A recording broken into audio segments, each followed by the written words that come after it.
Friends, আবার একটা নতুন ভিডিও নিয়ে চলে আসলাম। দেখো আমি আজকে কি করছি। আমি করছি আজকে পকোড়া বানাচ্ছি। দেখো চিকেন পকোড়া, দোকান থেকে কিনে খাবো না, বাড়িতে বানাচ্ছি। চলো দেখা যাক আমি কিভাবে বানাই। ভিডিওটা তোমরা দেখতে থাকো। আগে আমি দিয়ে দিলাম লবণ, এখানে আছে হলুদ গুঁড়ো, ঝালের গুঁড়ো, আর আছে জিরে গুঁড়ো, তিনটে দিয়ে দিলাম। গোলমরিচের গুঁড়ো যাচ্ছে,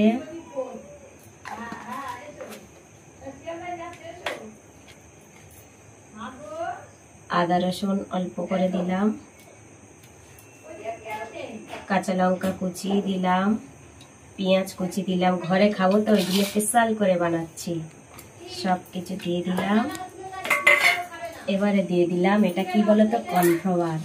এখানে গোলাপ জল, কেওড়া জল দেওয়া যায়, কিন্তু আমি দিলাম না, বাড়িতে খাবো তো তাই জন্য তোমরা দিতে পারো। এখন আমি দিয়ে দেবো কর্নফ্লাওয়ার। কর্নফ্লাওয়ার দিয়ে করতে পারো, বেসন দিয়েও বানাতে পারো। আমার আছে কর্নফ্লাওয়ার বাড়িতে, তাই আমি আর বেসন দিলাম না।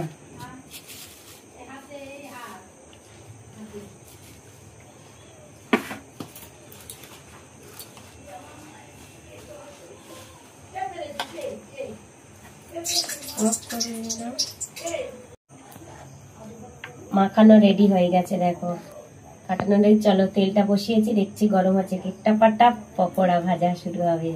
চলো টাপাটাপ করে দিয়ে দিচ্ছি। কড়ার মধ্যে তেল গরম হয়ে গেছে, আমার পকোড়া ভাজাও শুরু হয়ে গেছে। জলদি জলদি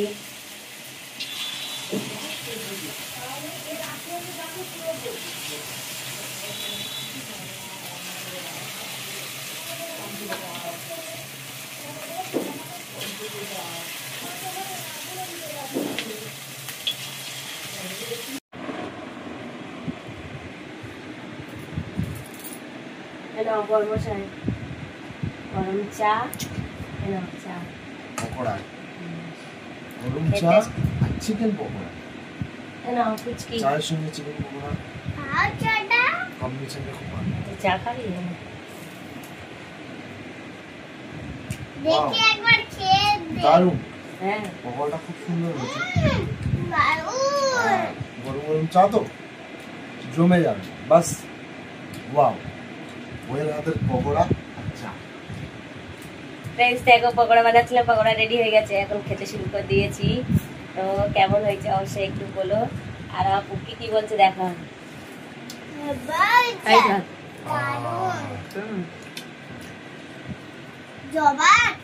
হ্যাঁ জবা,